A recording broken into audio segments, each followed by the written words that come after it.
Ayan, hello guys! Mag-unboxing tayo ng Android 15 B-Max. Ayan, nakita ko siya. Affordable naman siya kaysa bibili ako ng bagong cellphone. So, mas mahal yung new cellphone. Kaya, ayan, bumili na lang ako ng tablet guys.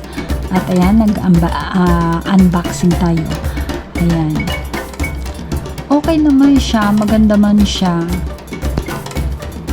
Ewan lang natin kung paano siya gagamitin. First time.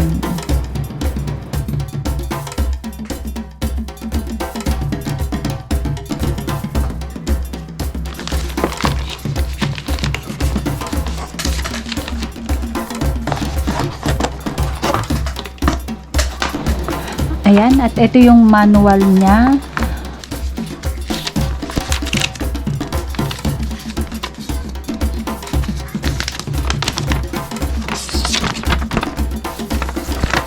Tsaka kasama na dyan yung warranty card. May nakalagay na dyan, included. Ayan, yan siya.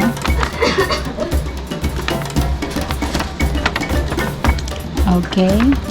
Hindi naman siya mahirap sundan. Parang easy to use. Ayan, at ano naman kayang laman na ito guys? Natural charger. Ayan, yan naman ang charger niya. Mahaba-haba yung ano niya, parang 1 metro. 0.5 something. Parang ganun. Hindi ko na tiningnan guys. Malalaman na lang natin yan pag gagamitin, di ba? Pero parang 1 metro nga siya. Ayan, okay.